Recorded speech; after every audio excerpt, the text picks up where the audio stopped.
नमस्कार। मनी गुरु के इस खास पेशकश में आप सभी का स्वागत है। मैं हूं स्वाति रायना। आज हम आपको बताएंगे कौन होते हैं फाइनेंशियल सलाहकार, कितने तरह के फाइनेंशियल प्लानर होते हैं और आप कैसे चुन सकते हैं अपने लिए एक अच्छा फाइनेंशियल एडवाइजर। तो आज हम निवेश के मंत्र खुद फाइनेंशियल सलाहकार के साथ मिलकर करने वाले हैं। हमारे साथ दो बेहद ही खास एक्सपर्ट्स हैं, आज उनका परिचय करा देते हैं। Lovaii Navlakhi, MD and CEO International Money Matters, और Mohit Gang, CEO money front. Lovaii और मोहित, आप दोनों का बहुत स्वागत है मनी गुरु के आज के इस खास कार्यक्रम में शामिल होने के लिए। हम ज़्यादातर जब निवेश की शुरुआत करते हैं, अपने गोल्स, अपनी लाइफ जर्नी और क्या हमें हासिल करना है अपने इन्वेस्टमेंट से, इसके बारे में बहुत चर्चा करते हैं। लेकिन उससे भी ज़्यादा शायद इम्पॉर्टेंट चर्चा करने लायक बात यह है कि हमें उस पूरी जर्नी में हमारा साथ कौन देगा, हमारा मार्गदर्शन कौन करेगा, हमारा निवेश का गुरु कौन बनेगा। इस पर चर्चा करना भी बहुत ज़्यादा ज़रूरी है और इसलिए आज का दिन हमने चुना है माफ़ कीजिए टीचर्स डे का, जिसमें हम समझेंगे कि निवेश के गुरु जो फाइनेंशियल एडवाइज़र से सलाहकार है, उनकी अहमियत क्या है हमारी फाइनेंशियल जर्नी में। लोवाई हमारे साथ हैं जो आपको बताएं कि जो पहला बैच रहा है certified financial planner planning program का, जो भारत में 2004 में इंट्रोड्यूस हुआ था, वो उनके फर्स्ट बैच से हैं लोवाई नवलखी, और शुरुआत के हमारे बेहतरीन फाइनेंशियल प्लानर्स में से, एडवाइजर्स में से रहे हैं। ऐसे लोवाई, आपसे हम शुरुआत करना चाहेंगे और इम्पॉर्टेंस से पहले मैं आपसे समझना चाहती हूँ, जब हम फाइनेंशियल एडवाइज़र की बात करते हैं, फाइनेंशियल सलाहकार के बारे में कहते हैं, हम इसको डिफाइन कैसे करें कि एक फाइनेंशियल एडवाइज़र सलाहकार होते क्या हैं? शुक्रिया स्वाति, मुझे आपके शो में बुलाने के लिए। और मैं कोशिश करूंगा जितना भी हो सके मैं हिंदी में बात करूं, लेकिन थोड़ा बहुत अंग्रेजी आ जाएगा। तो बिल्कुल। हाँ जी, तो फाइनेंशियल सलाहकार या फाइनेंशियल प्लानर, एक तो पहले आप जान लीजिए कि ये एक इंटरनेशनली रिकग्नाइज्ड प्रोफेशन या सर्टिफिकेशन है। जो सर्टिफाइड फाइनेंशियल प्लानर का होता है वो दुनिया में शायद 23 या 25 देशों में उपलब्ध है। और एक प्रोटोकॉल रहता है सर्टिफाइड फाइनेंशियल प्लानर का हर एक देश में। तो सर्टिफाइड फाइनेंशियल प्लानर क्या करता है कि वो आपसे समझता है कि आपकी ख्वाहिशें, आपके सपने क्या है, और वो कन्वर्ट करता है वो सपने को न्यूमेरिकल टर्म्स में या नंबर्स में। तो मैं जानना चाहता हूँ कि अगर आप रिटायर होने वाले हैं 23 साल के बाद, आपको कितनी आमदनी या कितना खर्चा होगा हर महीने आपकी लाइफ बिताने के लिए आज के करंट वैल्यू में। और ऐसे सारे दूसरे सारे गोल, यानी आपके चिल्ड्रन के एजुकेशन, वो सब समझना है कि आपकी ख्वाहिशें क्या है, वो मनी टर्म्स में कन्वर्ट करते हैं।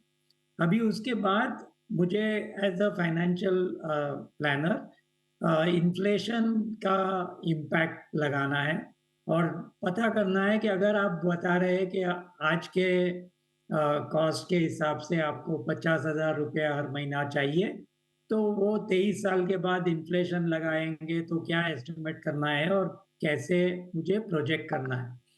तो एक तो मुझे पता चल गया कि आपको कितना पैसा चाहिए आपके जो ख्वाहिशें हैं वो पूरी करने के लिए। फिर मुझे समझना है कि आपकी आमदनी क्या है, आप हर महीने कितना कमाते हैं, आप हर महीने कितना खर्च करते हैं, आपके जो इन्वेस्टमेंट्स ऑलरेडी है वो कहाँ-कहाँ पे है। अगर आपने फाइनेंशियल मार्केट में इन्वेस्ट नहीं किया है, फिर भी आपके शायद प्रोविडेंट फंड या पीपीएफ या नेशनल सेविंग स्कीम या फिक्स्ड डिपॉजिट्स में इन्वेस्टमेंट्स है, वो सारे डिटेल मुझे चाहिए। और फिर मैं आपसे ये पता कर सकता हूँ या बता सकता हूँ कि आपको कितनी अमाउंट हर महीने आपको सेव करनी है और इन्वेस्ट करनी है कि आपके ख्वाहिशों, आपकी ज़िंदगी भर के ख्वाहिशों पूरी हो। लेकिन ये थियोरेटिकल है। एक असम्पशन लेने के बाद मुझे पता चलता है आजकल क्रिकेट की गेम चल रही है तो पता चलता है क्या रन रेट पे मुझे बैटिंग करनी है तो अगर मुझे जीतना है तो।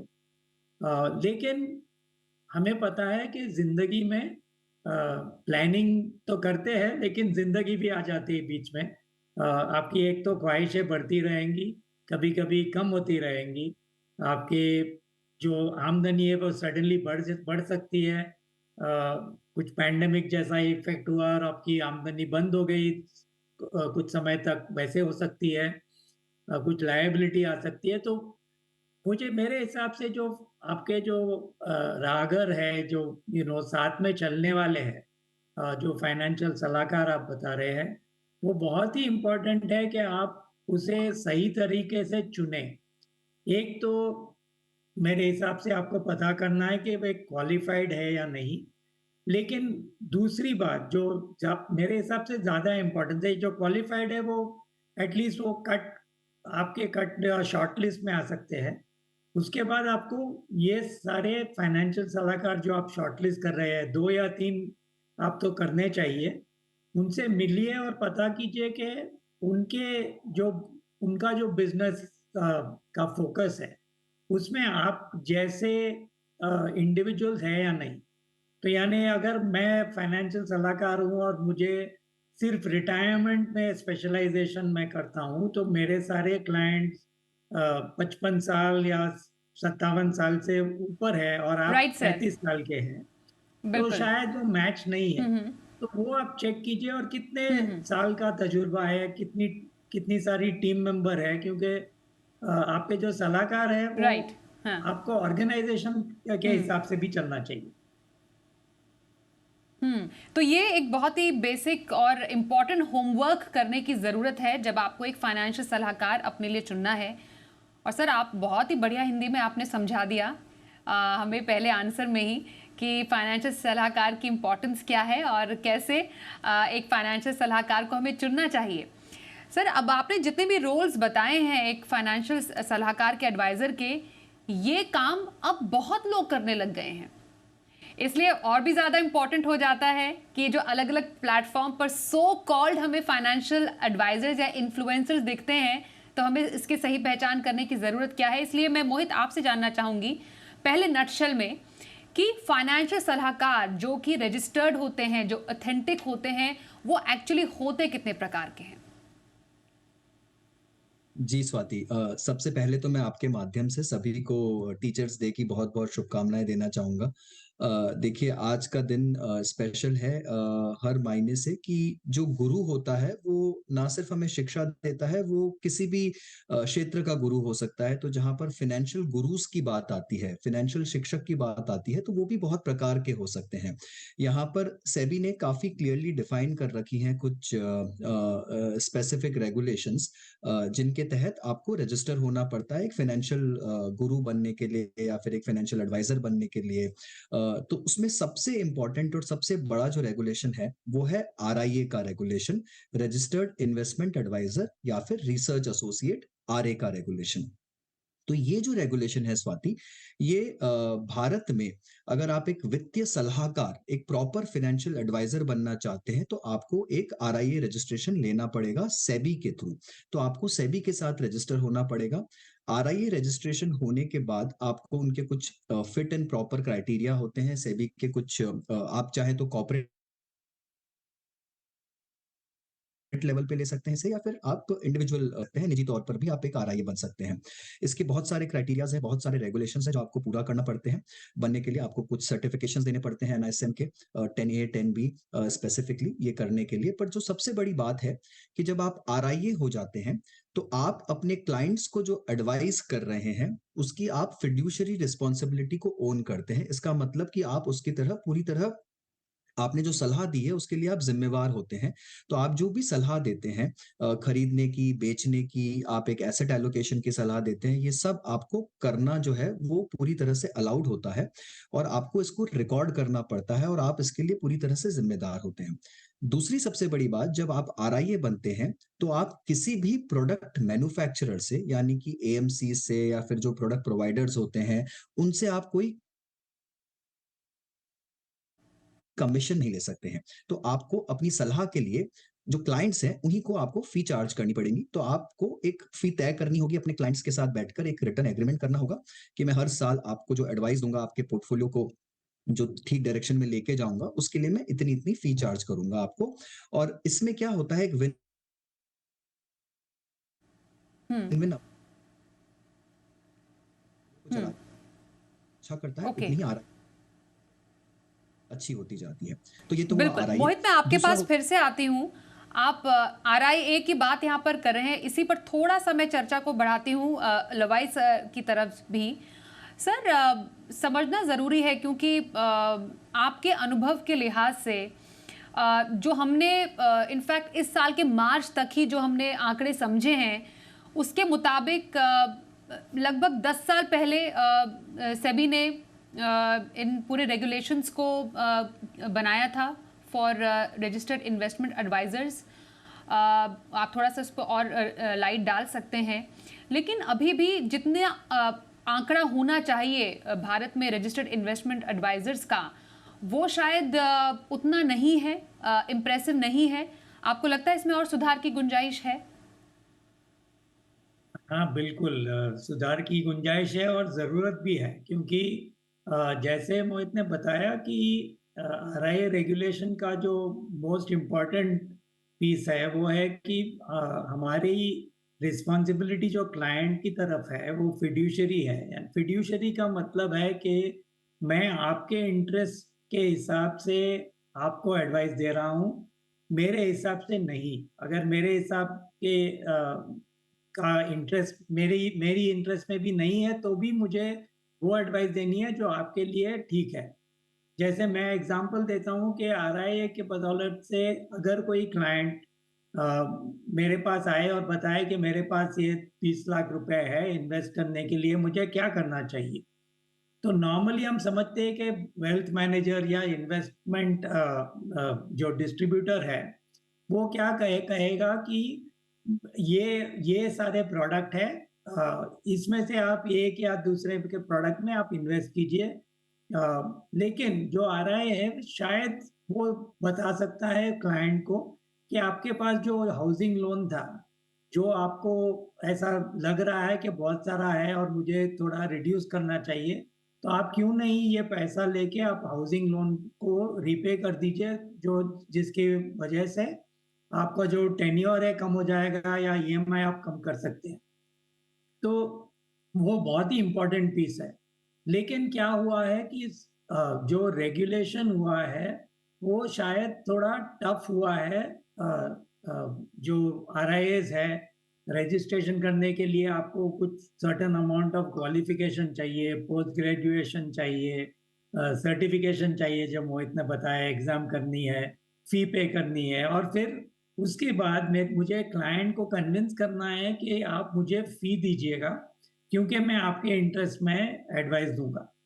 तो उसकी वजह से शायद थोड़ा बहुत झिझक है, काफ़ी सारे जो इंटरमीडिएरीज़ हैं, जो हम उनको शायद डिस्ट्रीब्यूटर बुलाएँगे, वो हुँ, रेगुलरली हुँ। जो काम करते हैं वो एडवाइस एडवाइस ही करते हैं और एडवाइजर के राइट सर। बिल्कुल बिल्कुल हुँ, टक्कर दे सकते हैं, वैसी एडवाइस करते हैं, लेकिन क्योंकि ओके। रेगुलेशन टफ है, हुँ, उन लोग ने आरआई का लाइसेंस हुँ, नहीं लिया है। मेरे हिसाब से पिछले शायद ओके। 1 या हुँ, डेढ़ साल में सेबी ये बात को हुँ, जान चुका है कि अगर जो आरआई रेगुलेशन जो इन्वेस्टर के लिए ठीक है और अच्छा है, वो उसका हुँ। अगर ग्रोथ होना है और नंबर ऑफ आरआईएस बढ़ने हैं, तो उनको थोड़ी हुँ, बहुत हुँ। मॉडिफिकेशन या सहल करना पड़ेगा रेगुलेशन और को थोड़ी रियायत देने और की कर रहे ज़रूरत हैं। है शायद, जो लवाई सर आप कह रहे हैं इस पूरे मैटर पर। सर, ये जो अभी जी। सेबी ने जो कंसल्टेशन पेपर जारी किया है ऑन इन्वेस्टमेंट एडवाइजर फीस, कि उसका एक तय प्लेटफॉर्म होना चाहिए for RA for investment advisers, क्यों इसकी ज़रूरत आन पड़ी? क्या यही वजह थी जो अभी आपने अभी बताई है, और इसका क्या फ़ायदा होगा?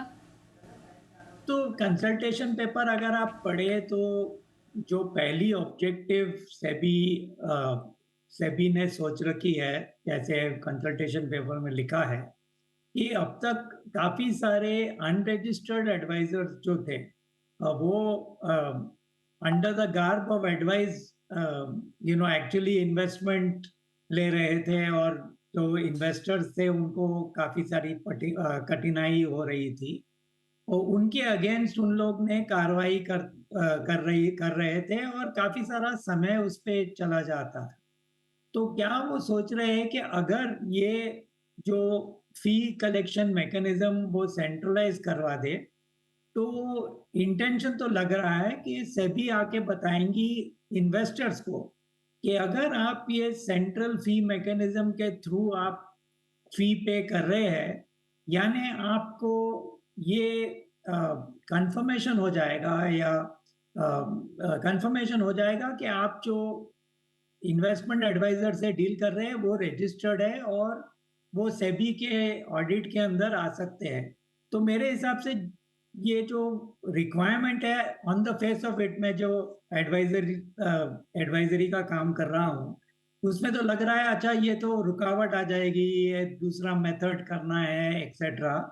लेकिन अगर सेबी ने ये जो इंटेंशन जो लिखा है कंसल्टेशन पेपर में, अगर उस पे वो वो ज़बान पे फुलफिल कर दे, और वो पब्लिसाइज करे कि ये सारे जो इंटरमीडियरीज है, जो आरआईज है, जिनकी फीस आप ये सेंट्रलाइज मैकेनिज्म से कर रहे हैं, यानी हम लोग वैसे हम ठप्पा जैसे दे रहे हैं कि ये रजिस्टर्ड है, और ये सारी qualification, certification, process, fiduciary responsibility वो सारे कर रहे हैं, तो आपको बेझिझक आप इनके साथ डील कर दीजिए। उनका उसका फायदा शायद हो सकता है, लेकिन वो लंबा दौर का पता चलेगा जब ये कंसल्टेशन पेपर लॉ में बदलेगा और एक्चुअली प्रोसेस आएगी, तो इन सारी कठिनाइयों का ओके। प्रॉब्लम सॉल्व हो रहा है या नहीं सॉल्व हो रहा है वो पता चलेगा। लेकिन एक बात है कि ऑल राइट अ, सर। हाँ, हम्म। सॉरी, मैं एक चीज बता रहा यस था यस। कि एक बात है, हम लोग ने सजेस्ट किया है आर्या के जरिए, जो एसोसिएशन है आरआई का, कि आप ये बात तय रखिए कि जितनी करप्शन आप कम कर सकते हैं ये नई प्रोसेस में, वो अच्छा है।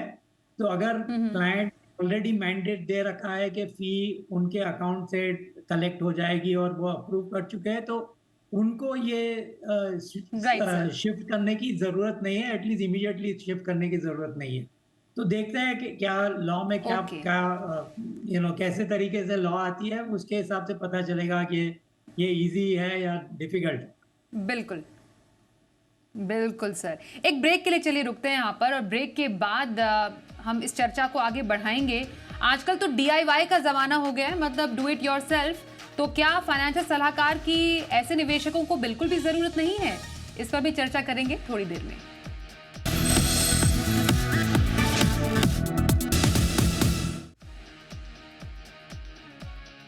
कैसे चुने एक सही फाइनेंशियल सलाहकार, इस पर कर रहे हैं खास चर्चा। इंटरनेशनल मनी मैटर्स के लुवाई नवलखी हमारे साथ है, और मनी फ्रंट के मोहित गांग। मोहित, अभी चर्चा जब यही चल रही थी आपसे और लवई से कि जो रजिस्टर्ड इन्वेस्टमेंट एडवाइजर्स है RIA, उसमें जो आंकड़े हैं जो कहते हैं कि इसमें बढ़ोतरी की गुंजाइश ज़्यादा है, मतलब और नंबर होना चाहिए RIAs का भारत में। इसके मुकाबले अगर हम म्यूचुअल फंड डिस्ट्रीब्यूटर्स को देखें, वो लगभग 1,33,000 के आसपास हैं, मतलब बहुत बड़ा एक गैप है। तो और जैसा लवाई सर भी कह रहे थे कि म्यूचुअल फंड डिस्ट्रीब्यूटर और RIA लगभग ऑलमोस्ट एक कांटे की टक्कर ही एक दूसरे को देते हैं। तो क्या रोल है in financial advisory mutual fund distributor का? म्यूचुअल फंड डिस्ट्रीब्यूटर है, वो एक्चुअली आपके आसपास हर जगह मौजूद है। आई थिंक अगर आप पूरे देश को देखें तो हर जगह, हर छोटे शहर में, हर छोटे टाउन में आपको म्यूचुअल फंड डिस्ट्रीब्यूटर्स मिल जाएंगे। ये एक तरह से एजेंट का काम करते हैं। तो आपके जितने बैंक्स भी होते हैं, उनके जो रिलेशनशिप मैनेजर्स होते हैं, जो आपको इन्वेस्टमेंट या इंश्योरेंस प्रोडक्ट देते हैं, वो भी एक तरह से म्यूचुअल फंड डिस्ट्रीब्यूटर्स ही होते हैं। और जो लोकल ब्रोकर्स होते हैं, जो कि इंश्योरेंस का काम कर रहे होते हैं या LIC का काम कर रहे होते हैं, वो भी अपनी साइड इनकम को बढ़ाने के लिए म्यूचुअल फंड का काम शुरू कर देते हैं और म्यूचुअल फंड डिस्ट्रीब्यूशन का काम शुरू कर देते हैं। ये इसलिए इतना ज़्यादा है क्योंकि काफ़ी आसान है इस काम को शुरू करना, इसमें ज़्यादा कैपिटल की रिक्वायरमेंट नहीं होती। इसके जो सर्टिफिकेशन रिक्वायरमेंट्स हैं एमफी की तरफ से, वो भी काफ़ी आसान है। हालाँकि आपको एनआईएसएम के सर्टिफिकेशन क्लियर करने पड़ते हैं, बट इसकी रेगुलेशंस जो हैं या इसके जो मायने हैं, वो इतने ज़्यादा कठिन नहीं है जैसा कि आरआईए के लिए बनाए गए हैं। डिस्ट्रीब्यूटर्स की कुछ लिमिटेशंस होती हैं, वो प्रॉपर एडवाइस नहीं दे सकते हैं, यानी बाय और सेल रिकमेंडेशंस नहीं दे सकते हैं अपने क्लाइंट्स को। वो सिर्फ इंसिडेंटल एडवाइस दे सकते हैं सेबी के दायरे में, यानी एक तरह से ये बता सकते हैं कि आपका एलोकेशन कहाँ ज़्यादा है, कहाँ कम है, आपके रिस्क के हिसाब से आपके पोर्टफोलियो में क्या होना चाहिए, बट सेल रिकमेंडेशन नहीं दे सकते हैं। तो डिस्ट्रीब्यूटर्स की कुछ लिमिटेशंस है, बट इतनी आसानी से आप उस काम को शुरू कर सकते हैं और थोड़ी-सी ट्रेनिंग और थोड़ी नो-हाउ, थोड़े स्किल के साथ में आप उसे बढ़ा सकते हैं। यही कारण है कि देश में डिस्ट्रीब्यूटर्स की संख्या ज़्यादा है और सबसे बड़ा कारण ये भी है स्वाति कि वहाँ पर आपको एक अच्छी कमीशन इनकम मिलती है। जब आप म्यूचुअल फंड का या किसी भी दूसरे प्रोडक्ट्स का जी डिस्ट्रीब्यूशन करते मोहित। हैं, तो वहाँ पर आपको ये छूट है कि आप मैन्युफैक्चरर से एक इनबिल्ट कमीशन ले पाएँ, तो उससे आपकी जो एक आय है या जो हम्म। इनकम है, वो भी अच्छी बनी रहती है। आरआई के केस में आपको क्लाइंट्स को बिल्कुल। चार्ज करना पड़ता है और ये काफ़ी मुश्किल है भारत जैसे देश में। क्लाइंट्स अमूमन फ़ी हम्म। देना पसंद नहीं करते हैं, हम्म। तो इसलिए वहाँ पर वो दिक्कतें भी बहुत ज़्यादा हम्म। है। तो यही कारण है कि डिस्ट्रीब्यूशन बिज़नेस थोड़ा मोहित, एक ज़्यादा छोटा जवाब इससे जुड़ा हुआ, ये सर्टिफाइड फाइनेंशियल प्लानर इस क्रम में कहाँ पर आते हैं? मतलब जो एक सर्टिफाइड फाइनेंशियल प्लानर है, उनके पास तो फाइनेंशियल प्लानिंग की डिग्री होती है, पर वो चाहे तो आरआईए लाइसेंस भी ले सकते हैं और या तो फिर एज म्यूचुअल फंड डिस्ट्रीब्यूटर भी वो रिस्पॉन्सिबिलिटीज पूरी कर सकते हैं। छोटा जी। जवाब। बिल्कुल। देखिए स्वाति ये एक डिग्री है, कोर्स है, राइट? जैसे कि आप चार्टर्ड अकाउंटेंसी करते हैं या सीएफए करते हैं, वैसे ही एक सर्टिफाइड फाइनेंशियल प्लानिंग एक डिग्री, एक कोर्स है जो आपने हासिल कर लिया है। अब उसको लेकर आप डिस्ट्रीब्यूशन का बिज़नेस करना चाहते हैं या एडवाइज़री का, वो आपके ऊपर है। आप आरआईए लाइसेंस ले लीजिए या फिर डिस्ट्रीब्यूशन का रजिस्ट्रेशन ले लीजिए एमफी से। आपको दोनों अलाउड है और आप दोनों में से कोई भी राह चुन सकते हैं। आपने बस एक एक्स्ट्रा डिग्री हासिल कर ली है, एक अच्छी तरह से फाइनेंशियल प्लानिंग करने की। ओके। लवाई सर, अब जैसा मैंने कहा था कि डीआईवाई प्लेटफॉर्म्स का ज़माना हो गया। आपको तो 20 साल से ऊपर का समय हो गया है इस पूरे फील्ड में, अनुभव में। अ, ये डीआईवाई प्लेटफॉर्म में लोगों को लगता है कि अगर हम डायरेक्ट निवेश करेंगे या खुद से अपनी कमान हाथ में लेंगे, इवन नए निवेशक जो हैं, क्या उनको वाकई फाइनेंशियल एडवाइजर की ज़रूरत नहीं है, या किस मोड़ पर फाइनेंशियल एडवाइजर लेना चाहिए और उसके बाद थोड़ा सा खुद से प्रैक्टिस हो जाए तो अपने निवेश के सफर को आगे बढ़ाएं? तो सही प्रैक्टिस होनी क्या चाहिए? हाँ, बिल्कुल। जो डीआईवाई प्लेटफॉर्म्स है, वो उन्होंने काफ़ी बढ़ोतरी कर दी है रिसेंट टाइम्स में। एक वजह है कि टेक्नोलॉजी की वजह से वो काफ़ी जल्दी स्केल अप कर सकते हैं और काफ़ी सारे निवेशकों को रीच कर सकते हैं। और निवेशकों का क्या है कि अगर मार्केट्स ठीक चल रहे हैं, तभी मुझे सलाहकार की ज़रूरत तो महसूस नहीं होती। तो तब मुझे ऐसा लगता है कि मैं डीआईवाई प्लेटफॉर्म से कर दूं, क्योंकि वो काफ़ी सस्ता, टिकाऊ मीडियम है। और मैं जहाँ भी इन्वेस्ट करूँगा वहाँ पे मैं रिटर्न पाऊँगा। हम मेरी एक्सपीरियंस ये है कि ये सारे प्लेटफॉर्म या जो जो लालच की वजह से जो इन्वेस्ट होता है कि अब मुझे भी जल्दी से जल्दी निवेश करना चाहिए, क्योंकि मेरे नेबर ने, मेरे पड़ोसी ने, मेरे फैमिली मेंबर ने काफ़ी ज़्यादा रिटर्न कमा दिया है। तो वो तब तक जारी रहता है जब तक मार्केट एक तरफ से ऊपर ही जाती है। और हमें पता है कि मार्केट का जो बिहेवियर है वो पीरियोडिक हम्म। है, वो साइक्लिकल है। तो ऐसी भी पीरियड आएंगी कि हम्म। बिल्कुल एक तरफ ऊपर जाएंगी, पीरियड्स आएंगी जहाँ पे बिल्कुल बिल्कुल फ्लैट सर। रहेगी और फिर गिरेगी। तो मेरे हम्म। हिसाब से क्या होता है हम्म। कि जब मार्केट गिरना शुरू करती है या जो शार्प रिटर्न्स, हम्म। पॉजिटिव रिटर्न है वो देना बंद कर देती है, तभी मैं ऐसे हम्म। ढूंढते रहता हूँ इन्वेस्टर। जो अगर मैं इन्वेस्टर हूँ तो मैं ढूंढता हूँ कि किससे मैं बात करूँ और पता करूँ कि ये जो मैं कर रहा हूँ ठीक है या नहीं। मैंने काफ़ी सारा मुनाफा कमा लिया है, हम्म। मुझे प्रॉफिट बुकिंग करनी है या फिर मुझे हाँ। कंटिन्यू करना है। तो तब सर मेरे कुल हिसाब मिलाकर से इसको ऐसे ही समझे कि बीमारी आने पर लोग डॉक्टर की तरफ भागते हैं और बाकी टाइम पे लगता है कि चलो केमिस्ट से दवाई लेकर काम निपटा लिया। मैं एक्चुअली बिल्कुल बिल्कुल एंड ऑफ द शो है, हमारा समय बहुत कम है। मस्ट हैव्स, तीन मस्ट हैव्स या इम्पॉर्टेंट पैरामीटर एक अच्छे फाइनेंशियल एडवाइजर चुनने के। समय थोड़ा कम है इसलिए बिल्कुल क्विकली अगर आप 3 पॉइंट्स बता दें हमारे निवेशक दर्शकों को। तो एक तो डेफिनेटली क्वालिफाइड है या नहीं, दूसरा आप मिले और चेक कीजिए कि उनके जो क्लाइंट है वो आपसे मैच करते हैं या नहीं, और तीसरे पूछ लीजिए कि उनका लॉन्ग टर्म प्लान क्या है, और फिर रेफरेंस दे दे आपके क्लाइंट को, तो आप बात कर सकते हैं कि जो दूसरा क्लाइंट है उसका एक्सपीरियंस क्या था। ओके, तो क्वालिफाइड है, रजिस्ट्रेशन है कि नहीं है, क्लाइंट से मिलकर थोड़ा बातचीत भी कर सकते हैं, थोड़ा सा एक ट्रैक रिकॉर्ड जानना चाहे तो वो भी जान सकते हैं, किस चीज़ के एक्सपर्ट है, कितना आपके जो आपकी थिंकिंग है उससे मेल खाते हैं। ये तमाम बातें आपको ध्यान में रखने की ज़रूरत है और अपने अनुभव बांटने के लिए और इस चर्चा में शामिल होने के लिए लवाई नवलखी जी और मोहित गांग, आप दोनों का बहुत धन्यवाद हम करेंगे। रुकते एक ब्रेक के लिए, देखते रहिए जी बिजनेस।